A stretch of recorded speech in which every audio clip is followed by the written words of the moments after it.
Hello my dear student, कैसे हैं आप सभी। आई होप आप अपनी तैयारी को बढ़िया से कर रहे होंगे। दोस्तों, आज का ये वीडियो आप तमाम बच्चों के लिए बेहद खास होने वाला है, क्योंकि आज हम इस एक वीडियो में एग्जामिनर का मोस्ट इंपॉर्टेंट और most demanding chapter vector mathematics को वन शॉट वीडियो में करने वाले हैं। यदि आप आज इस वीडियो को कंप्लीट कर लेते हैं तो मेरा यह मानना है कि आपके बोर्ड एग्जाम में मेरे लाडले एक भी क्वेश्चन छूटने वाला नहीं है। तो चलिए दोस्तों, आपकी समय बहुत कीमती है, समय को बर्बाद ना करते हुए वीडियो को हम प्रारंभ करते हैं। दोस्तों, आज का ये वीडियो हमारा वन शॉट के रूप में होगा, जैसा कि मैंने पहले ही बता दिया, और ये वीडियो बिहार बोर्ड एग्जाम 2025 को देखते हुए बनाया गया है। दोस्तों, कॉपी और कलम को साथ में लेकर बैठे ताकि एक बढ़िया तैयारी कर सके आप। चलिए दोस्तों, हमारे पास सबसे पहला हमारे पास टॉपिक है कि भाई चैप्टर का नाम क्या है। तो हमने कहा कि भाई देखिए, चैप्टर का जो आप नाम देख पा रहे हैं, इसका नाम है वेक्टर मैथमेटिक्स। क्या कहते हो आप इसको? तो हम कहते हैं इसको वेक्टर मैथमेटिक्स के नाम से हम इसे जानते हैं। सबसे पहले ध्यान दीजिए, ये जो वेक्टर जिसको आप सदिश कर रहे हैं ना, ये कोई नया वर्ड नहीं है। इस वर्ड को आपने पहली बार सुना होगा भौतिकी में। तो मेरे लाडले, क्यों ना हम पहले इसको अस्तित्व को जान ले। देखिए, इस वीडियो में कॉन्सेप्ट प्लस क्वेश्चन पूरा करवाया जाएगा, लेकिन कॉन्सेप्ट ऐसा जिसको आपको कर लेने के बाद फिर अब आपको दोबारा कॉन्सेप्ट करने की कोई आवश्यकता नहीं पड़ने वाली है। तो लाडले ध्यान से सुनिए, मैंने क्या कहा कि जो वेक्टर है ना, इसका अस्तित्व भौतिक राशि से आया है। अब ये भौतिक राशि क्या है, इसको समझिए, ध्यान दीजिए। भौतिक राशि यानी भौतिकी में भौतिकी का नियम, या फिर कह सकते हैं कि भौतिकी जिन राशियों पर निर्भर करती है, ठीक है, या कह सकते हो भौतिकी में वे पद जिनका हम मापन कर सकते हैं, उसे हम भौतिक राशि कहते हैं। ये जानते हैं आप लोग, इसके बारे में हम ज़्यादा चर्चा नहीं करेंगे। भौतिक राशि के बारे में हम बताएं लाडले, तो इसको दो आधार पर बांटा गया है। पहला जो आधार है वो है निर्भरता के आधार पर, और दूसरा आपने पढ़ा होगा दिशात्मक आधार पर, यानी on the basis of direction.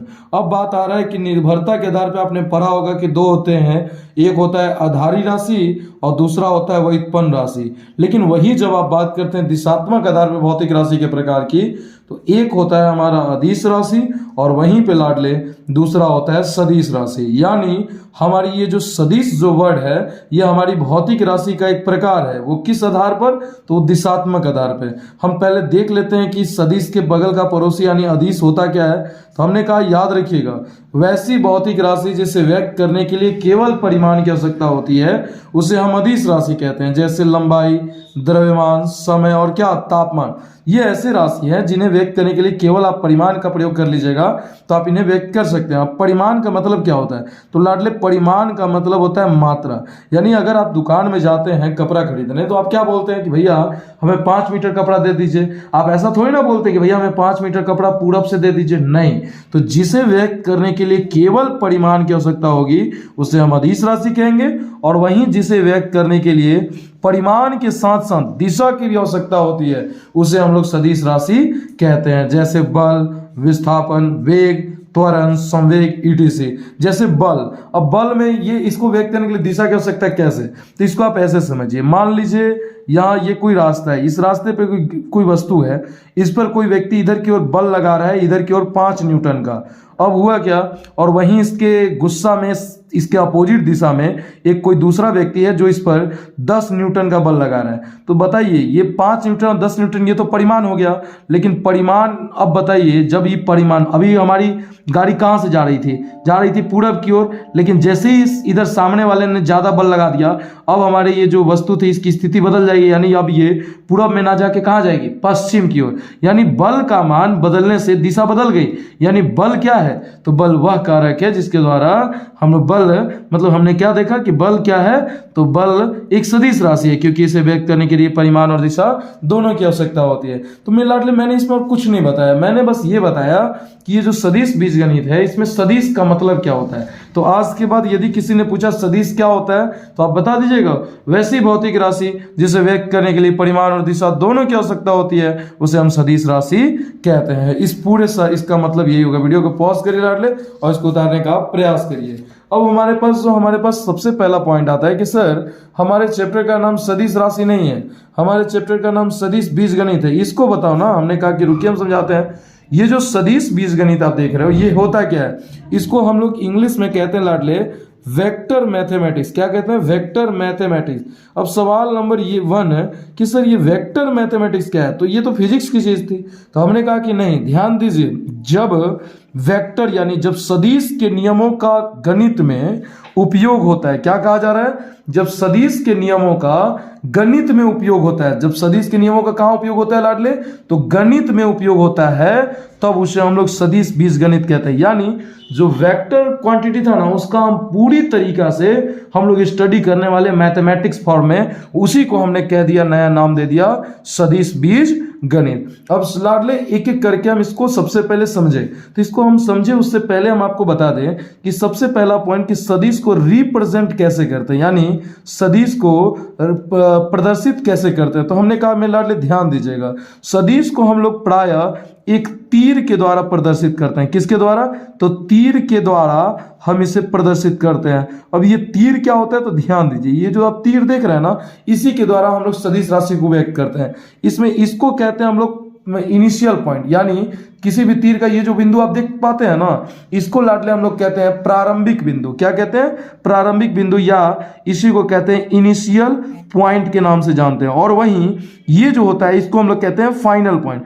और याद रखिएगा, तो अभी आप ही बात बताइए, इनिशियल पॉइंट और फाइनल पॉइंट के बीच की कोई ना कोई लंबाई होगी, तो इसकी लंबाई को हम कहेंगे ए। क्या कहेंगे? ए। तो लाडले ये जो ए हो गया ना, ये व्यक्त करता है मैग्नीट्यूड को, लेकिन इसके ऊपर जैसे ये तीर लगा दिए तो ये रिप्रेजेंट करता है डायरेक्शन को, यानी इसको फाइनली हम लोग पढ़ेंगे वेक्टर ऑफ ए। यानी क्या आप सदिश को पहचान लीजिएगा, यानी इस तरह का तीर मिलेगा तो आप समझ जाइएगा कि वही कौन सी राशि है? तो सदिश राशि है। फिर से मैंने क्या बोला, सदिश क्या होता है पहले देखा, तो अब क्या देखा, सदिश बीजगणित क्या होता है? तो सदिश के नियमों का जब गणित में उपयोग होता है उसे सदिश बीजगणित कहते हैं। हमने कैसे इसको रिप्रेजेंट किया? तो तीर के द्वारा रिप्रेजेंट किया। इसमें हमने क्या देखा कि तीर में दो बिंदु होता है, एक इनिशियल पॉइंट और दूसरा क्या होता है? Final point. इसके बीच की लंबाई ए होती है। ए किसको बताता है? तो परिमाण को। और ये तीर किसको बताता है? दिशा को। तो ये बन गया सदिश राशि यानी वेक्टर ए। तो अब बताइए, अगर कहीं हमें ये लिखा मिलेगा तो इसको क्या पढ़ेंगे? तो वेक्टर बी। चलिए ये लिखेगा तो मिलेगा तो क्या बोलेंगे? तो वेक्टर सी। लाडले इस तरह से हम वेक्टर को पढ़ाई करते हैं। बात बताइए, समझ में आ गया इतना? अब बढ़ते हैं लाडले वेक्टर के प्रकार। भी आइए, ध्यान रखिएगा, इस एक वीडियो में चाहे कितना भी बड़ा ये वीडियो, आप वीडियो को 20 में से उठिएगा नहीं, क्योंकि आज इस एक वीडियो को कंप्लीट कर लेने के बाद अब आज के बाद हमसे अब एक भी क्वेश्चन छूटने वाला नहीं है मेरे लाडले। अब देखते हैं सदिश के प्रकार के बारे में। ये जो सदिश राशि जिसको आप कहते हैं ना लाडले, इसके वैसे तो बहुत सारे प्रकार है, लेकिन इनके अगर मूलभूत प्रकार की अगर हम बात करें तो कुछ प्रकार को हम यहाँ पे डिस्कस करना चाहेंगे। सबसे पहला जो सदिश का जो प्रकार होता है ना, सबसे पहला वो होता है लाडले समान सदिश होता है। क्या होता है? समान सदिश। अब ये समान सदिश क्या होता है? तो लाडले समान सदिश को ही हम लोग इंग्लिश में कहते हैं इक्वल वेक्टर। क्या कहते हैं? Equal vector. सबसे पहला जो सदिश है वो है समान सदिश, जिसको हम इंग्लिश में क्या बोलते हैं? Equal vector. अब पहले ये समझते हैं कि इक्वल वेक्टर क्या होता है। तो मेरे लाडले ध्यान से सुनिए, हम क्या बताना आपको चाह रहे हैं। यानी आप कहिएगा वैसे दो वेक्टर, ध्यान रखिएगा, जैसे मान लीजिए ये कोई पहला वेक्टर है, ठीक है, ये वेक्टर ए है, और यहीं पे कोई दूसरा वेक्टर है। ये दोनों वेक्टर में आप क्या खास देख रहे हैं कि दोनों के परिमाण समान है। परिमाण मतलब दोनों की लंबाई समान है और दोनों की दिशा भी समान है। जब ऐसी परिस्थिति होगी तो आप कह सकते हैं वेक्टर ए बराबर वेक्टर बी, अर्थात इन्हीं को कहते हैं हम लोग इक्वल वेक्टर यानी समान सदिश। बताइए समान सदिश क्या है, समझ में आ गया? वैसे दो वेक्टर जिनके परिमाण तथा दिशा दोनों समान हो उसी को समान सदिश यानी इक्वल वेक्टर कहते हैं। अब मैं लाडले अब हम बढ़ते हैं दूसरे प्रकार की ओर, यानी सदिश का जो दूसरा प्रकार है लाडले वो है ऋणात्मक सदिश। क्या कह सकते हैं इसको? ऋणात्मक सदिश कह सकते हो या विपरीत सदिश कह सकते हो। ऋणात्मक सदिश, इसी को मेरे दिल के टुकड़ों ऋणात्मक सदिश को ही हम लोग दूसरा नाम निगेटिव वेक्टर कहते हैं। क्या कहते हैं? Negative vector. अब ध्यान दीजिए, इधर कहां ताक रहे हैं, इधर ध्यान दीजिए। निगेटिव वेक्टर अब क्या होता है इसको समझिए। हम क्या बता रहे हैं, वैसे दो वेक्टर, जैसे ये मान लीजिए कोई वेक्टर ए है, सही है, और यहां पे कोई वेक्टर बी है। अब मैं लाडले एक बात बताइए, दोनों वेक्टर में आप क्या देख रहे हैं? परिमाण समान है, लेकिन क्या दिशा सेम है? नहीं, एक की दिशा ये है, एक की दिशा ये। तो इस प्रकार के वेक्टर को आप कहते हैं वेक्टर ए बराबर माइनस का वेक्टर बी, अर्थात इसी को कहते हैं हम लोग निगेटिव वेक्टर। बताइए, आपको इक्वल और निगेटिव समझ में आ गया? निगेटिव क्या होता है? वैसे दो वेक्टर जिसके परिमाण समान हो लेकिन दिशा क्या हो? विपरीत हो, उसे हम लोग निगेटिव वेक्टर कहते हैं। अब बढ़ते लाडले हम लोग इसके तीसरे टाइप की ओर। जो तीसरा जो हमारा प्रकार है लाडले, वो ध्यान दीजिएगा, वो है हमारे पास जीरो वेक्टर। क्या है लाडले? तो ये हमारे पास जीरो वेक्टर। अब ये क्या होता है? हिंदी में इसको कहते हैं लाडले शून्य सदिश कहते हैं। क्या कहते हैं लाडले? तो इसको हिंदी में कहते हैं शून्य सदिश के नाम से जानते हैं। ये सर समझाइए ना, ये क्या होता है? तो हमने कहा सुनो, वैसा सदिश जिसका फाइनल इनिशियल पॉइंट और फाइनल पॉइंट एक ही बिंदु पर हो। यानी अगर हम पूछ रहे हैं कि अगर कोई सदिश का इनिशियल पॉइंट भी यही है और फाइनल पॉइंट यही है, तो बताइए इसका परिमाण क्या होगा? तो जीरो, यानी इसने कुछ ट्रेवल नहीं किया, कोई वेक्टर नहीं प्राप्त हुआ, तो इसी को हम लोग जीरो वेक्टर कहते हैं। याद रखिएगा, किसी को कोई दिक्कत नहीं है। अब लाडले जो हमारे पास चौथा जो वेक्टर आता है, चौथा वो आता है, ध्यान दीजिएगा, ये 3 नंबर था। अब बात करते हैं लाडले फोर्थ वेक्टर की। तो फोर्थ जो वेक्टर है उसको कहते हैं को इनिशियल वेक्टर। क्या बोलते हैं? को इनिशियल वेक्टर कहते हैं। इसको हिंदी में कहते हैं लाडले सह प्रारंभिक सदिश। क्या कहते हैं वो? तो सह प्रारंभिक सदिश कहते हैं। अब ये क्या होता है मास्टर? तो हमने कहा कि रुको बताते हैं। वैसे सदिश जिसका प्रारंभिक बिंदु एक ही हो, को इनिशियल मतलब इनिशियल पॉइंट कॉमन हो, उसे हम लोग को इनिशियल वेक्टर कहते हैं। जैसे एक एग्जांपल देखिए, जैसे इस पॉइंट से आप ध्यान दीजिए, तो इस पॉइंट से बहुत सारी वेक्टर निकल रही है। जैसे ये निकली वेक्टर ए निकल गई, यहां पर ये निकल गई वेक्टर बी निकल गई, यहां पर ये निकल गई वेक्टर सी निकल गई, ये निकल गई वेक्टर डी। आपने लाडली इस चारों में क्या देखा कि चारों वेक्टर के फाइनल पॉइंट अलग है, वो बात अलग है, लेकिन सभी के इनिशियल पॉइंट सेम है। तो हम कह सकते हैं यहां पर कि here vector A, vector B, vector C and vector D are co-initial vector. यानी ये सभी कैसे सदिश हैं? तो ये सदिश है सह प्रारंभिक सदिश। अब मैं लाडले जो हमारे आखिरी जो टाइप है इसके, वो है मैं लाडले इकाई सदिश। यानी पांचवा जो हमारा सदिश है उसको हम लोग यूनिट वेक्टर कह सकते हो। क्या कह सकते हो? Unit vector. और ये बहुत ही इंपॉर्टेंट है लाडले। यूनिट वेक्टर को हम लोग लाडले इंग्लिश में क्या कहते हैं? ध्यान दीजिएगा, यूनिट वेक्टर को हम लोग कहते हैं इकाई सदिश। ये VVI है। और इकाई सदिश कैसे निकलता है? पहले ये होता क्या है तो सुनिए। वैसे सदिश, क्या बोलिएगा लाडले? ध्यान दीजिएगा, आप कहिएगा वैसे सदिश जिसका परिमाण इकाई हो, यानी इकाई परिमाण वाले सदिश को इकाई सदिश कहते हैं। इसका सबसे इंपॉर्टेंट बात कि इसको हम लोग कैप से सूचित करते हैं। यानी अगर मान लीजिए कोई सदिश ए का हमसे पूछ रहा है कि इकाई सदिश क्या होगा, तो इसका मतलब ए कैप मांग रहा है। तो जिसका इकाई सदिश कहे उसका वेक्टर बटा उसी का मॉडुलस। मतलब मान लीजिए अगर बी का इकाई सदिश कहेगा तो क्या कीजिएगा? तो बी का वेक्टर बट्टा मॉडुलस ऑफ बी। एक एक करके क्वेश्चन करेंगे मैं लाडले, आप टेंशन नहीं लीजिए। हमने अभी क्या पढ़ा? सदिश के प्रकार। सदिश के हमने टोटल प्रकार को कवर अप कर लिया। 5 प्रकार थे: समान सदिश, ऋणात्मक सदिश, शून्य सदिश, सप्रारंभिक सदिश और क्या? इकाई सदिश। अब बढ़ते लाडले इस कॉन्सेप्ट पर आधारित कुछ क्वेश्चन को कर लिया जाए। देखिए ये जो प्रश्न आप देख पा रहे हैं, ये जो प्रश्न बहुत ही इंपॉर्टेंट और बहुत ही बढ़िया प्रश्न है। क्या कह रहा है? आपके पास एक पिक्चर दिया गया है, ठीक है? आपसे पूछ रहा है कि इस पिक्चर में समान सदिश कौन कौन होगा। तो हमने क्या बोला था? समान सदिश वे होते हैं जिनके परिमाण और दिशा दोनों समान हो। तो बताइए यहां देखिए, तो इसमें कौन किसकी परिमाण और दिशा समान हो? ए और सी देखो तो नहीं, इसका परिमाण समान है लेकिन दिशा अलग अलग, ये नहीं होगा। सर बी और डी देखिए, परिमाणों समान है और दिशा भी क्या है? समान। तो यहां कह सकते हैं sir vector B and vector D, ये हो गया सर समान सदिश। हम कहें कि ऋणात्मक सदिश बताओ तो जिसका परिमाण समान हो लेकिन दिशा क्या हो? विपरीत हो। बताओ तो ऐसा कोई सदिश तुमको दिख रहा है? हाँ सर हमको तो दिख गया। देखिए परिमाण समान है लेकिन दिशा विपरीत है। तो यहां पर सर एंगल ये वेक्टर ए और वेक्टर सी ये ऋणात्मक सदिश हो जाएंगे। हमने कहा कि चलो सप्रारंभिक सदिश कौन कौन होगा? सप्रारंभिक मतलब क्या होता है? जिसका प्रारंभिक बिंदु सेम हो। तो देखिए इसका सेम नहीं है, इसका सेम नहीं है, हाँ इसका सेम है, हाँ या ना? तो हम कह सकते हैं सर यहाँ वेक्टर ए और वेक्टर बी ये हमारा सप्रारंभिक सदिश। आई होप में लाडले आपको ये क्वेश्चन समझ में आया होगा। नहीं आया वीडियो को रिवाइव करिए और दोबारा देखने का प्रयास करिए। अगला जो हमारे पास पॉइंट आ रहा है वो आता है कि पोजीशन वेक्टर, यानी ये क्या होता है पहले समझिए। पोजीशन वेक्टर को समझना लाडले बहुत ही आसान होगा, इसको समझिए ऐसे।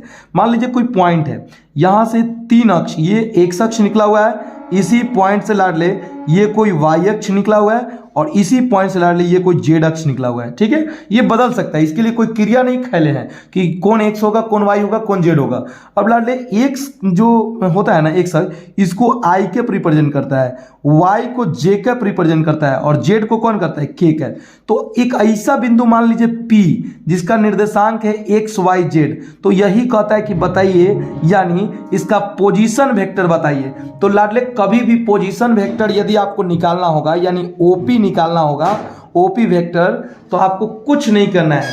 पोजीशन वेक्टर निकालने के लिए आपको जो एक्स वाई जेड जो दिया रहेगा उसके साथ कुछ नहीं, आई जे और के लगा दीजिएगा। यानी एक्स के साथ आई लगाएंगे तो एक्स आई कैप प्लस वाई, यहां पर ध्यान दीजिएगा, वाई के साथ लगाएंगे तो क्या हो जाएगा, वाई जे कैप, और प्लस जेड के साथ लगाएंगे तो जेड के कैप। मतलब अगर आपके पास कोई बिंदु दे दे, एक्स वाई जेड कुछ दे दे, और कहे कि आप बताइए इसका पोजीशन वेक्टर, आप मत डरिएगा, एक्स के साथ आई कैप, वाई के साथ जे कैप, और जेड के साथ के कैप। एग्जाम्पल के रूप में आप देखिए, जैसे यहां पे दिया हुआ है ए बराबर दिया हुआ है 2 3 4 दिया हुआ है, कोई कह रहा है कि बताइए इसका पोजीशन वेक्टर क्या होगा, तो 2 आई कैप क्या हो जाएगा, 2 आई कैप प्लस 3 जे कैप और प्लस 4 के कैप। लाडली यहां से आपको सवाल बनेंगे एग्जाम में, याद रखिएगा। कोई आपको पास दे देगा बिंदु और कहेगा कि बताइए इसका स्थिति सदिश क्या होगा, तो आप निकल जाएगा।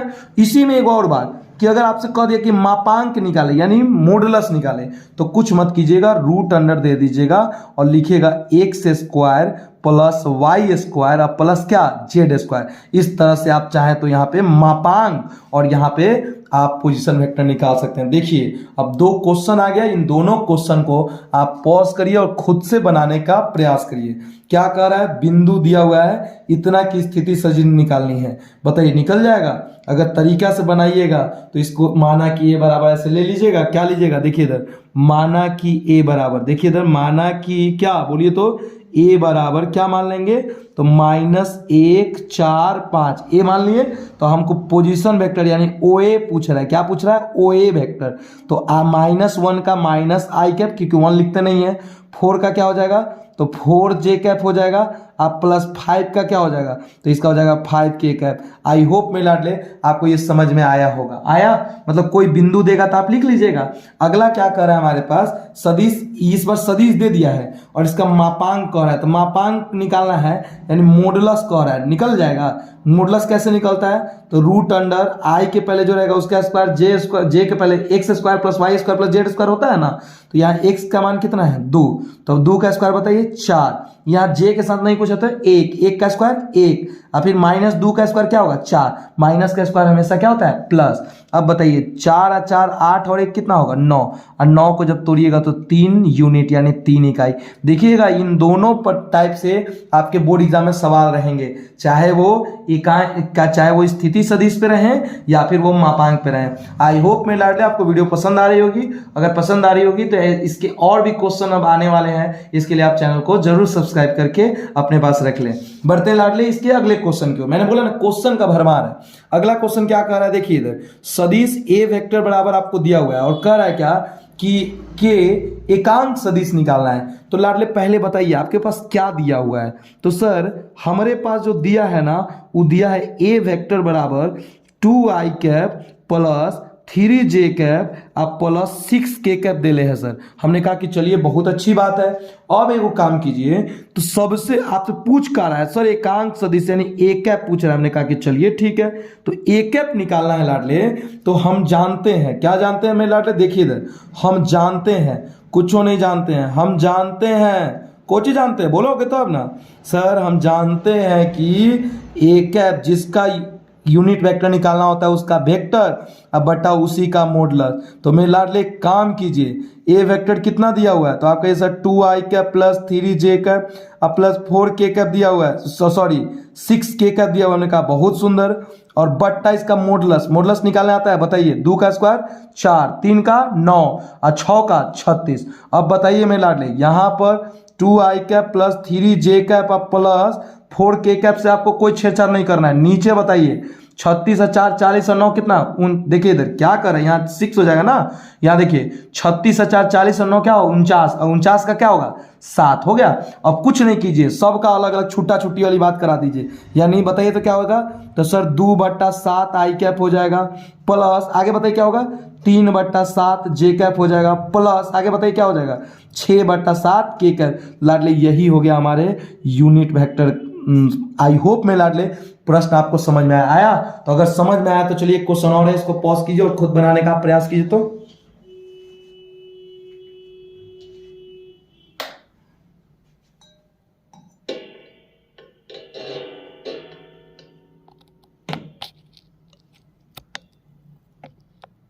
चलिए लाडले आप लोगों ने बना लिया। चलिए जब बना लिया तो बढ़ते हैं अगले इस क्वेश्चन को सॉल्व करने की ओर। क्या कर रहा है हमारे पास, ये दिया हुआ है डायरेक्ट एकांक सदिश। निकल गया, सब लोग का निकल गया। अरे वाह मेरे लाडले, बहुत तगड़ी बात। क्या देखिए सबसे पहले आप क्या लिखिएगा, सर दिया है, हमने पिया है नहीं बोला है, हमने लिखा है दिया है।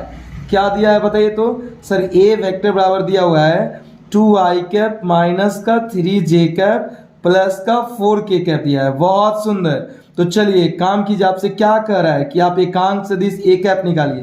तो मैं लाडले एकांक सदिश निकालने का, जिसका एकांक सदिश कहेगा उसका वेक्टर बटा उसी का मॉडुलस, हाँ या ना हो जाएगा।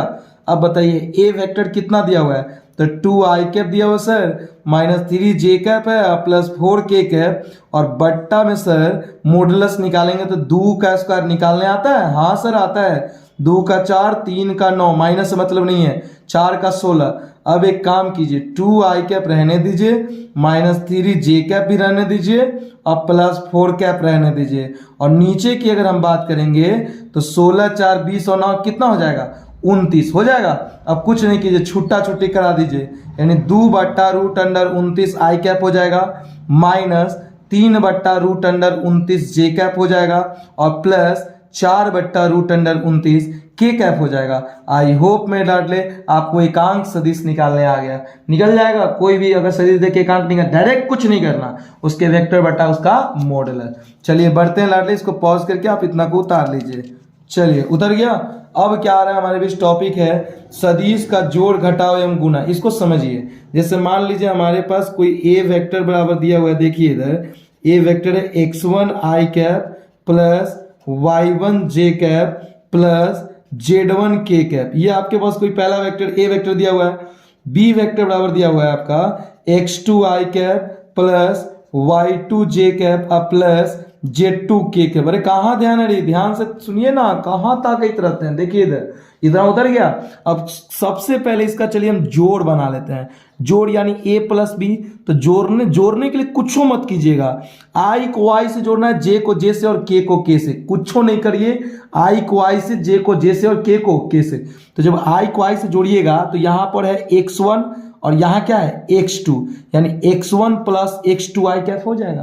प्लस चलिए j को जोड़िए, तो j और j को जोड़िएगा तो क्या होगा बताइए तो, y1 प्लस क्या y2 j कैप हो जाएगा। प्लस जब k को k से जोड़िएगा लाडले तो क्या हो जाएगा z1 plus z2 k cap. अरे कुछ नहीं किया रे हमर लाडला, हम i को i से जोड़ दिए, j को j से जोड़ दिए, k को k से जोड़ दिए, तो ऐसे बन जाएगा, कोई दिक्कत नहीं। क्वेश्चन कराएंगे, काहे हलबड़ा जाते हैं, लबड़ा करने लगते हैं। देखिए अब अगर इसी तरह अगर आपसे कह दिया कि घटाइए तो हम कहेंगे कि वो सही जैसे जोड़ा उसे घटाएंगे, i को i से घटाएंगे, j को j से और k को k से।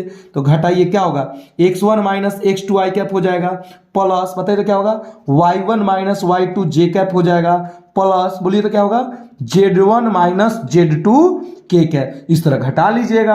अगर कोई कहेगा कि ए मास्टर हमरा गुना चाहिए, अरे दादा रे अच्छा से बोलो, ऐसे बोल रहा है हमरा हवाई चाहिए, साफ साफ पता चल रहा है। देखिए इधर अब आपको गुना निकालना है ना, तो i को i से गुना कराइए, यानी x1 इंटू x2। तो सर i और i को हटा दीजिए, काहे हटता है इसके बारे में आपका आंसर बाद में पता चलेगा। ध्यान दीजिए x1 इंटू x2 प्लस क्या होगा बताइए तो y1 into y2 plus z1 into z2। इस तरह से गुना हो जाएगा। चलिए तो एक सवालवा हमने के कर लेते हैं। कोची सवालवा है, देखिए इधर सवालवा दे रहा है a वेक्टर बराबर दिया हुआ है 2i cap plus 3j cap plus 4k cap. जान एक बात याद रखिएगा, आपको वेक्टर का जोड़ो घटाओ आएगा, लेकिन माइनस वाला आएगा, तो आप परेशान मत होइएगा। उसके लिए बस एक ही उपाय है, प्रीवियस ईयर क्वेश्चन को एकदम निचोड़ के जाइएगा, निचोड़ लीजिएगा पूरा। चलिए, ये ए और बी दिया हुआ है। चलिए, सबसे पहला सवाल है कि ए प्लस बी बताइए, निकाल लीजिएगा। बताइए, आई को आई से जोड़ेंगे तो 2 आई कैप और 3 आई कैप क्या होगा? तो सर 5 आई कैप हो जाएगा। हमने कहा वाह वाह।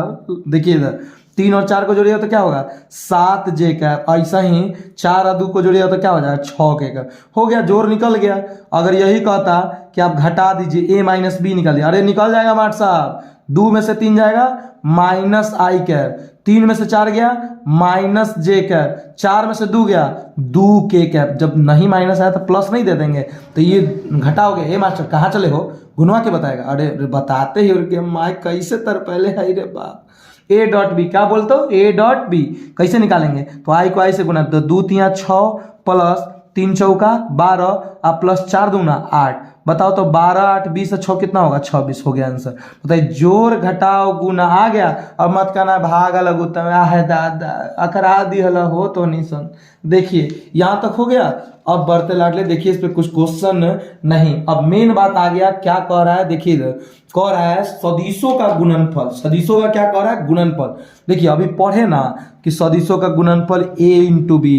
देखिए एक्चुअली में सदिशों का गुणनफल की अगर आप बात कीजिएगा ना, यहीं पे ताकि पूरा वेक्टर मैथमेटिक्स टिक रहा है। सदिशों का गुणनफल 2 प्रकार का होता है। एक होता है 2 सदिशों का अदिश गुणनफल। क्या कहोगे? 2 सदिशों का अदिश गुणनफल होता है। और दूसरा होता है 2 सदिशों का सदिश गुणनफल। इतना दिमाग में मतलब दौड़ाइए तो हैंग कर जाएगा। अदिश गुणनफल को हम लोग कहते हैं इंग्लिश में डॉट प्रोडक्ट। क्या कहते हैं? तो डॉट प्रोडक्ट कहते हैं सदिश का। और सदिश गुणनफल को हम लोग कहते हैं क्रॉस प्रोडक्ट। क्या कहते हैं लाडले? तो क्रॉस प्रोडक्ट कहते हैं। क्रॉस प्रोडक्ट मतलब कुछ और मत सोच लीजिएगा। हमने क्या बोला? अदिश गुणनफल मतलब डॉट प्रोडक्ट और सदिश गुणनफल मतलब क्रॉस प्रोडक्ट। अब ये अदिश गुणनफल पहले होता क्या है समझिए। अदिश गुणनफल इतना देख लीजिए कि अदिश गुणनफल को हम लोग ए डॉट बी से लिखते हैं और सदिश गुणनफल को हम लोग ए क्रॉस बी से लिखते हैं। ठीक है, अब जानिए कि पहले ये होता क्या है। 2 सदिशों का जो अदिश गुणनफल होता है ना, 2 सदिशों का अदिश गुणनफल, इनके परिमाण मतलब ए का परिमाण बी के परिमाण, इनके परिमाण तथा इनके बीच बनने वाली कोण, बनने वाले कोण क्या होगा? थीटा। बनने वाली कोण की कोज्या किसको कहते हैं? कॉस को, के गुणनफल के बराबर होता है। यही होता है लाडले सूत्र भी आपका, ए डॉट बी बराबर modulus of A into modulus of B into क्या? Cos theta. याद रहेगा। यहां से आपसे कई बार आपसे पूछता है कॉसो थीटा पूछता है, तो बताइए आप कैसे निकालिएगा? तो सर ए डॉट बी रहने देंगे और ये जो गुना में है कहाँ जाएगा? बट्टा में, यानी modulus of A into modulus of B. यानी ये हो गया मेरे लाडले आपका डॉट प्रोडक्ट का 2 महत्वपूर्ण सूत्र। बताइए क्लियर हो गया? कोई पूछेगा अगर आपसे कि बताइए 2 सदिशों का अदिश गुणनफल क्या, बता दीजिएगा। आप कहिएगा सर इसको डॉट प्रोडक्ट कहते हैं, इसको ए डॉट बी से लिखते हैं। होता क्या है? तो सर 2 सदिशों का अदिश गुणनफल, इनके परिमाण तथा इनके बीच बनने वाली कोण की कोज्या के गुणनफल के बराबर होता है। अर्थात ए डॉट बी बराबर modulus of A into modulus of B into cos theta. कहीं कहीं आपको ए बी कॉस थीटा भी मिलेगा, तो एक हमारा गरियाइएगा मत। ठीक है, यहाँ तक कोई दिक्कत नहीं है। इसके बारे में हम थोड़ा देर बाद पढ़ेंगे, पहले इसको सवाल किया जाए। ठीक है, यानी ए डॉट बी अगर 2 सदिश दिया तो कैसे डॉट निकालेंगे, ठीक है, कौन कैसे निकालेंगे सब देख लेते हैं। हम बोला ना कि वीडियो में खाली कॉन्सेप्ट नहीं है, क्वेश्चनों भर भर के भरल है। देखिए इधर क्या कह रहा है कि यदि ए वेक्टर बराबर इतना दिया हुआ है, अरे हाँ या ना दिया हुआ है, तथा बी वेक्टर बराबर इतना दिया हुआ है, तब अदिश गुणनफल ज्ञात करें। लाडले अब आपके मन में एगो सवालों आ रहा होगा कि ये सर अदिश गुणनफल तो आप पहले हूँ बताते ना ए डॉट बी, आप अभियो बता रहे हैं ए डॉट बी। ए में तो सूत्र बता रहे हैं modulus of A into modulus of B into cos theta. तो हम बोलेंगे हाँ तो क्या दिक्कत है? ए सर तो इकरा कब अप्लाई करेंगे, इसको कब अप्लाई करेंगे? तो मेरे लाडले सुन, अगर 2 गो वेक्टर के बीच का कोण देने रहेगा तो इसको अप्लाई करना, और कोई कोण नहीं देने होगा तो इसको अप्लाई करना। जैसे देखो तुम्हारे सामने 2 क्वेश्चन दिख रहा होगा, इतना और इतना है तब इसका अदिश गुणनफल पूछ रहा है। यहाँ भी आपसे ए क्रॉस ए डॉट बी ए पूछ रहा है, और यहाँ देखिए ए बराबर इतना बी बराबर इतना है तब इसका अदिश गुणनफल ज्ञात करिए यदि थीटा बराबर इतना। देखो इसमें सीधे सीधे पूछ रहा है और इसमें थीटा दे के पूछ रहा है, तो जब थीटा मिल जाएगा तो इस सूत्र को अप्लाई करना, और नहीं मिलेगा तो जो पहले बनाते थे वैसा ही। तो बताओ कैसे निकलेगा, बताओ। सबसे पहले सॉल्यूशन लिख लेना। क्या लिखोगे, दिया है। बोलो मेरे लाडले क्या लिखोगे, दिया है। और बताइए तो मेरे दिल के टुकड़ों क्या दिया है, तो आप कहिएगा सर वेक्टर ए बराबर हमको दिया हुआ है 2i cap minus 3j cap अब प्लस का 4k कैप दिया हुआ है, ठीक है। और बी वेक्टर बराबर क्या दिया हुआ है, तो i cap plus 2j cap और प्लस 2k कैप दिया हुआ है। अब आपसे पूछ रहा है क्या, ध्यान दीजिएगा, अब आपसे पूछ रहा है a डॉट बी यानी अदिश गुणनफल। कुछ नहीं कीजिए, कौन दिले है नहीं तो डायरेक्ट गुना कीजिए, 2 एक कम 2, बीच में देंगे प्लस, -3 में 2 से करेंगे तो -6, बीच में देंगे प्लस, 4 दूना क्या होगा 8। बताइए 8 और 2 कितना हुआ 10, और 10 में से 6 जाएगा क्या होगा 4, हो गया अदिश गुणनफल निकल गया। नहीं समझ में आया, यानी थीटा नहीं दे तो डायरेक्ट कैसे निकाल लीजिए, और थीटा दे दे तो आप सूत्र से निकालिए। जैसे ये जो आपके पास जो सूत्र ये क्वेश्चन दिखाई दे रहा है, क्या कह रहा है, ये ए भी आपको दिया हुआ है, क्या दिया है देखिए इधर, दिया है, क्या लिखेंगे दिया है। मैं डाल ए बराबर बताइए तो कितना दिया है, तो आपके सर ये तो दिया है 2i प्लस 3j आप प्लस 4k कैप दिया, हमने कहा बहुत सुंदर। चलो बी वेक्टर बराबर क्या दिया है सर, तो ये तो दिया है 3i cap plus 2j cap और प्लस 4k कैप दिया है, तो हमने कहा चलो बहुत ही सुंदर। तो अब मैं लाडले यहाँ भी आपसे ए डॉट बी ए मांग रहा है, लेकिन यहाँ पर हमको थीटा दे दिया है कितना, तो थीटा दे दिया 60 डिग्री। तो जब थीटा दे दिया तो ए डॉट बी बराबर क्या होता है बताइए तो सर ये तो होता है modulus of A into modulus of B into क्या होता है कॉस थीटा। अब बताइए मॉडुलस ए निकल जाएगा, अरे हाँ या ना, मापांक निकलने आता है ना। बताइए 2 का स्क्वायर क्या होगा 4, बताइए 3 का स्क्वायर 9 और 4 का 16। चलिए बी का मापांक निकालिए तो क्या होगा 3 का स्क्वायर 9, 2 का 4 और 4 का 16। अब मैं लाड ले कॉस थीटा की जगह 60 लिख दीजिएगा, अरे हाँ या ना। अब बताइए 16 4 20 और 9 कितना हो जाएगा √29। यहाँ भी 16 4 20 और 9 कितना होगा √29, और कॉस 60 के मान 1/2। अब आप बताइए √29 में √29 से करेंगे तो क्या होगा 29 अब बट्टा 2, ये हो जाएगा यूनिट यानी इकाई। यही आपका आंसर, बताइए समझ में आया कि नहीं। यानी अगर थीटा नहीं देगा, ध्यान दीजिएगा, अगर आपको मेरे लाडले ध्यान दीजिएगा, हमने क्या बोला, यदि आप मेरे लाडलो थीटा नहीं देगा तो ऐसे बनाइएगा, और थीटा दे दिया तो ऐसी परिस्थिति में आप तमाम बच्चे इस तरह से बनाइएगा। आई होप आपको समझ में आया होगा। अब इसके कुछ प्रॉपर्टीज को हम लोग देख लेते हैं, डॉट प्रोडक्ट की प्रॉपर्टीज। क्या कह रहा है कि यदि ए डॉट बी बराबर आप निकालें अदिश गुणनफल और 0 आ गया तो समझ जाइएगा कि वो एक दूसरे पर लंब होंगे, ठीक है। इस पे 2 टाइप के सवाल मिलेंगे, ऑब्जेक्टिव भी मिलता है और सब्जेक्टिव भी मिलता है। ध्यान दीजिए पहला सवाल क्या है, पहला सवाल कहता है क्या, आपसे मान निकालने वाला। ऑब्जेक्टिव खूब पूछता है, ए बराबर 2i cap minus 6j cap plus xk cap, और यहां दिया हुआ है बी बराबर, बी छूटा हुआ है, बी बराबर 2i cap plus 2j cap plus 2k cap है। यदि कह रहा है कि ये दोनों लंब हैं एक दूसरे के, तो x ज्ञात करें, x क्या होगा, मतलब ये दोनों एक दूसरे पर लंब है तो x क्या होगा। तो लाडले सबसे पहले हम क्या करेंगे, लिखेंगे चूंकि vector a dot vector b है ना, यानी चूंकि वेक्टर a और b एक दूसरे पर क्या है लंब है, तो हम कह सकते हैं इसलिए vector a dot vector b बराबर क्या है 0। मतलब जब दोनों एक दूसरे पर लंब है तो इनका डॉट क्या होगा 0। अब निकालिए तो डॉट, यानी 2 में 2 से करिएगा तो क्या होगा 4 प्लस -6 में 2 से करिएगा तो -12 प्लस x में 2 से करिएगा तो क्या होगा 2x, अरे यहाँ एक के साथ 2 है और यहाँ के साथ x है तो 2x हो जाएगा, बराबर दे देंगे 0। अब मेरे लाडले हमें एक बात बताइए, 4 में से 12 गया -8 अब प्लस 2x बराबर 0। अब बताइए 2x तो ठीक है, -8 जाएगा तो +8 हो गया, इसलिए x बराबर 2 चौका 8 यानी आंसर 4। बताइए समझ में आया, यानी दो सदिश एक दूसरे पर लंब होंगे तो उनका डॉट क्या होगा 0, और उसको पुट करके x निकाल लीजिए, खूब आएगा ऑब्जेक्टिव आपको, ठीक है। दूसरा सवाल आपसे कहेगा कि सिद्ध करे कि सदिश इतना तथा इतना एक दूसरे पर लंब है, यानी इस पर सिद्ध करना है कि लंब है। तो सबसे पहले मेरे दिल के टुकड़ों आप इसका a डॉट बी निकालिए, a डॉट बी कैसे निकलता है आपको पता है, बताइए तो 6 दूना क्या होगा 12 प्लस 2 दूना 4 अब प्लस 4 में -4 से करेंगे तो -16। अब बताइए 12 4 16, 16 में से 16 गया क्या होगा 0। अब आपने क्या देखा, चूंकि आपने देखा कि a डॉट बी हमने निकाला तो वैल्यू क्या आया 0, इसलिए हम कह सकते हैं vector a is perpendicular to vector b। बताइए समझ में आया कि नहीं आया। यानी आपके इस टाइप पे जो सवाल आएंगे आप बना लीजिएगा। कैसे सवाल आएंगे बताइए लाडले, आपके सवाल आएंगे दो ही टाइप के। कह देंगे कि लंब है तो x निकाले, हाई निकाले, हाउ निकाले, और कभी कह देगा सीधे करने के लिए। आई होप में लाडले आपको स्केलर प्रोडक्ट यानी डॉट प्रोडक्ट समझ में आ गया होगा। इसमें और भी कुछ प्रॉपर्टीज है, ध्यान दीजिए। सदिश के गुण में सदिश जो होते हैं ना a प्लस बी ये बराबर होते हैं b प्लस a के, यानी vector a plus vector b ये बराबर होता है vector b plus vector a के। यानी सदिश जो होते हैं ना वो वितरण नियम का पालन करते हैं। इससे लिख सकते हैं a डॉट b को आप चाहें तो b डॉट a लिख सकते हैं, लेकिन इसके अपवाद में याद रखिएगा इसके उल्टा में आप चाह के भी a क्रॉस b को b क्रॉस a नहीं लिख सकते हैं। अगर लिखना है तो क्या देना होगा, माइनस देना होगा। देखिए इस टाइप का ऑब्जेक्टिव सवाल खूब बनते हैं। और ई तो आप जानते हैं, कहा जानते हैं सर, तो आप जानते हैं लाडले कि i डॉट आई का 1, j dot J 1, k dot k 1 कैसे प्रूव करें। तो देखिए i डॉट आई का वैल्यू प्रूव करना है कि 1 होता है, तो लाडले a और b को मानिए तो इसका मोडुलस क्या होगा, मोडुलस a मोडुलस b है या ना। तो यहाँ modulus of i, modulus of i हो गया, इन दोनों के बीच का कोण, तो आपको पता है i और i दोनों सेम है, तो इसके बीच का कोण क्या होगा 0।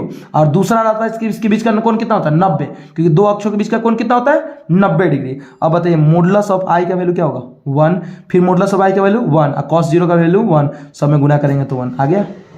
पक्का, ये हो गया इसका प्रश्न। और ये दोनों याद रखिएगा, खूब इस पे ऑब्जेक्टिव आपसे खूब पूछा जाता है, हद से ज्यादा इस पे आपके ऑब्जेक्टिव पूछे जाएंगे।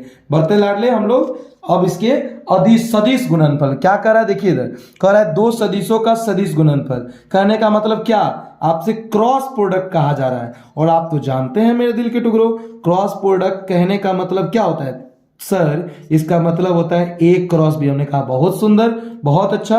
तो a क्रॉस b बराबर जो सूत्र होता है वो होता है modulus of a into modulus of b, और कॉस की जगह क्या हो जाएगा साइन थीटा, और यहाँ यूनिट वेक्टर होता है, इसको छोड़ दीजिए, इसको लिखने की आवश्यकता नहीं है। यानी ये याद रहेगा, बस कुछ नहीं, कॉस की जगह क्या लिख देंगे साइन। अब इसको लिखना होगा शब्द में तो क्या लिखेगा, दो सदिशों का सदिश गुणनफल इनके परिमाण तथा इनके बीच बनने वाली कोण कि जया, साइन को क्या बोलते हैं जया, के गुणनफल के बराबर होता है। आप इसको चाहें तो आप लिख सकते हैं ए बी साइन थीटा भी आप चाहें तो इसको लिख सकते हैं। आई होप में लाडले क्या ये सूत्र समझ में आया। और यहीं से आपको कभी कभी ये भी पूछ देता है कि बताइए यहां से साइन थीटा कैसे निकलेगा। तो अब आप क्या करेंगे, साइन थीटा निकालने के लिए ए क्रॉस बी तो सही है, इतना तो कोई दिक्कत नहीं है, यहां ए क्रॉस बी लिख दीजिएगा, अरे हाँ या ना, और बट्टा में आप लिखेगा modulus of A into modulus of B. वही गलती जो सभी बच्चे करते हैं, आपको नहीं करना है, ऐसे कीजिएगा तो नहीं निकलेगा।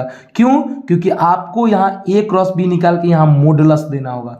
अब सर ये ए क्रॉस बी क्या है, तो हमने कहा कि यही तो है सदिश गुणनफल। अगर ध्यान रखिए जैसे उसमें नहीं था ए डॉट बी सर, तो उसमें तो वो अलग तरीका भी था ना, तो हम कहेंगे रुकिए इसमें अलग तरीका बताते हैं।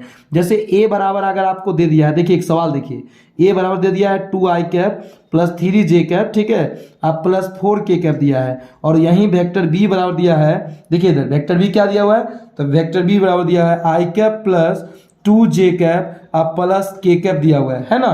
तो अगर आपसे किसी ने कहा कि बताइए a क्रॉस b क्या होगा, तो कैसे निकालिएगा इसका क्रॉस प्रोडक्ट, कुछ मत कीजिएगा, इसको डिटर्मिनेंट मेथड से निकालते हैं।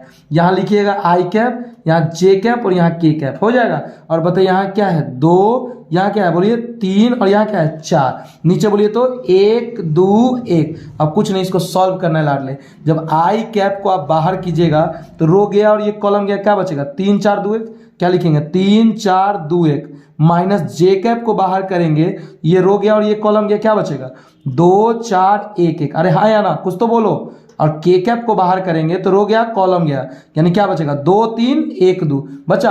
अब कुछ नहीं, इसको सॉल्व कर में लाड ले, आई कैप को बाहर रहने दे, इधर बता 3 एकम 3 और माइनस 2 चौका क्या होगा 8, माइनस जे कैप को बाहर कर दे, कर दोगे, यहां बताओ 2 एकम 2 और माइनस 4 एकम क्या होगा 4, ऐसे ही प्लस के कैप को बाहर कर दो, यहां बताओ 2 दूना 4 और 3 एकम 3। अब बताओ तो लाडले यहाँ आई कैप रहने दो, 3 में से 8 गया क्या होगा -5, माइनस जे कैप रहने दो, 2 में से 4 गया -2, प्लस के कैप रहने दो, 4 में से 3 गया 1। अब गुना करो, -5 में आई से करेंगे तो -5 आई हो जाएगा, माइनस माइनस प्लस 2 जे हो जाएगा, अब प्लस के कम के, यानी ये हो गया ए क्रॉस बी। यानी कभी भी अगर आपको ए और बी दे के ए क्रॉस बी का निकाल लोगे, और यही अगर कह देता कि modulus of A cross B निकाले तो नहीं निकल जाता। पहले आप ए क्रॉस बी निकाल लीजिएगा और उसके बाद उसका मापांक, तो इसका मापांक नहीं निकल जाएगा। बताइए ना क्या हो जाएगा, बताइए तो रूट अंडर, बताइए तो 5 का स्क्वायर 25, आगे बताइए 2 का स्क्वायर 4, यहाँ 1 है, 1 का स्क्वायर 1, 25 4 29 और 1 क्या हो जाएगा 30। बताइए तो मापांक को निकल जाएगा। लेकिन ये हमारा सवाल नहीं था, इसलिए इसको अभी साइड कीजिए। जो हमारा सवाल था समझ में आया, तो इस तरह से हम निकालते हैं। और अगर थीटा दे दिया तो इस सूत्र से तुम निकालिए लेंगे। चलिए तो इस पर सवाल कर लिया जाए। देखिए क्या कर रहा है, सवाल तो हमने कर लिया। अब देखिए सवाल, देखिए एक और ऐसा वीडियो आएगा क्वेश्चन सीरीज जिसमें इसके और भी क्वेश्चन को एक्सप्लोर कराए जाएंगे। ठीक है लाडले, ध्यान दीजिएगा। क्या कह रहा है, यदि ए क्रॉस बी, इसके गुण की अब बात कर रहे हैं, यदि आपने ए क्रॉस बी निकाला और इसकी वैल्यू 0 आ गई, क्रॉस प्रोडक्ट 0 आ गया, तो कहिएगा कि ये एक दूसरे पर हमेशा पैरेलल होते हैं। जैसे मान लीजिए वेक्टर ए बराबर दिया हुआ है 2i कैप माइनस जे कैप, माइनस नहीं प्लस जे कैप प्लस 3k कैप, और यहाँ वेक्टर बी बराबर बात करेंगे 4i cap plus 2j cap plus 6k cap. ये हमारे पास दो वेक्टर है और कह रहा है कि सिद्ध करे कि, क्या कर रहा है देखिए इधर, सिद्ध करे कि, क्या कर रहा है वो देखो इधर, सिद्ध करे कि vector A is parallel to vector B. देखिए इधर, देखिए इधर ए और बी दिया है और हमसे क्या कर रहा है कि हमको सिद्ध करना है कि ये दोनों एक दूसरे के समांतर है। कुछ नहीं कीजिएगा, आप इसका ए क्रॉस बी निकालिए तो निकल जाएगा। कैसे निकलेगा बताइए तो, यहाँ क्या होगा आई कैप, यहाँ जे कैप, यहाँ के कैप, यहाँ 2 1 3 और यहाँ 4 2 6। अब मेरे लाडले मुझे एक बात बताइए, आई कैप को जब आप बाहर कीजिएगा तो रो गया कॉलम गया, क्या बचा बताइए तो 1 3 2 6, हाँ या ना, माइनस, अरे हाँ या ना, ये हो जाएगा ना, माइनस जे कैप को आप बाहर कीजिएगा तो रो गया कॉलम गया, क्या बचा 2 3 4 6, हाँ या ना, प्लस के कैप को बाहर कीजिएगा तो रो गया कॉलम गया 2 1 4 2। अब मेरे लाडले एक बात बताइए, आई कैप को बाहर कीजिएगा तो 6 1 कम 6 माइनस 3 दूना 6 हो जाएगा, माइनस जे कैप को रहने दीजिए 6 दूना 12 माइनस 4 3 12 हो जाएगा, प्लस के कैप को रहने दीजिए 2 दूना 4 और 4 1 कम 4 हो जाएगा। अब बताइए आई कैप तो सही है, 6 में से 6 गया 0, जे कैप तो सही है 12 में से 12 गया 0, अब प्लस के कैप तो सही है 4 में 4 गया 0। जब सब में 0 है तो वैल्यू क्या हो जाएगा 0। तो अब लाडले आपने क्या देखा कि सर हमने तो देखा कि आपका क्रॉस प्रोडक्ट यानी vector A cross vector B ये आ गया 0, तो हम कहेंगे तो हो तो गया vector A is parallel to vector B. बताइए समझ में आया कि नहीं आया, आया? तो बढ़ते हैं लाडले क्वेश्चन इसके अगले प्रॉपर्टीज की ओर। अगला प्रॉपर्टीज क्या कह रहा है, ध्यान दीजिए।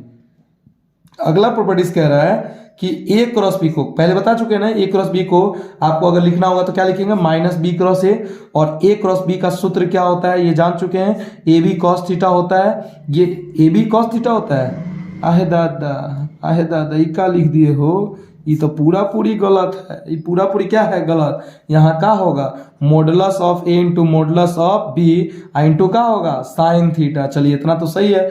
अब बताइए मेरे लाडले, अभी एक और सूत्र आप जानते हैं, आई क्रॉस आई, जे क्रॉस जे और का के क्रॉस के, इसकी वैल्यू क्या होगी 0। कैसे चेक निकाल लीजिए, आई क्रॉस आई निकालना है ना, तो modulus of I into modulus of I, A और बी माने तो modulus of A into modulus of B into क्या साइन थीटा।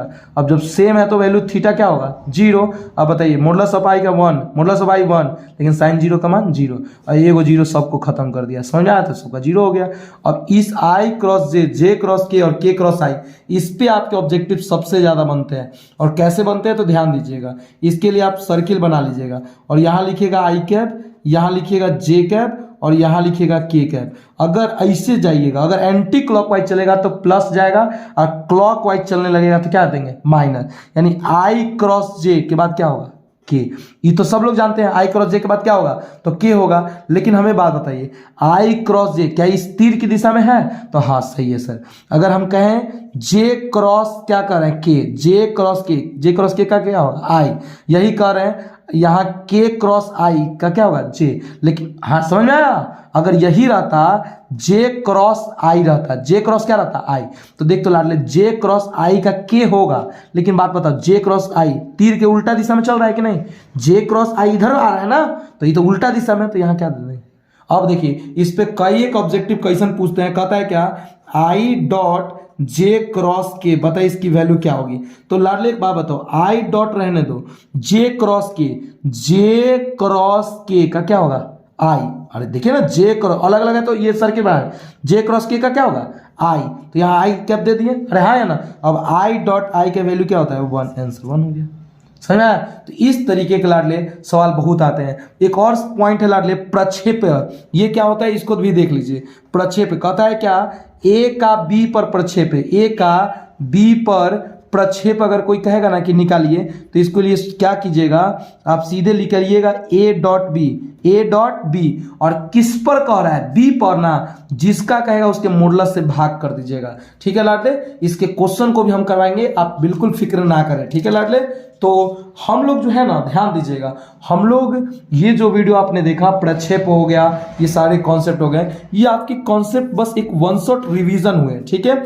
और अब मेरे लाडले अब इसकी एक बहुत शानदार क्वेश्चन सेशन आपके बीच आने वाला है, और जैसे ही ध्यान दीजिएगा वन शॉट रिवीजन कंप्लीट होगा उसके बाद क्वेश्चन सेशन फटाक से शुरू होने वाला है। अभी आप इतना कार्य कीजिए कि आपने इस वीडियो को पूरा कंप्लीट कर लिया ना, तो आप ब्रिलियंट का ध्यान दीजिए, आप ब्रिलियंट का चाहे तो PYQ सॉल्व करना शुरू कीजिए।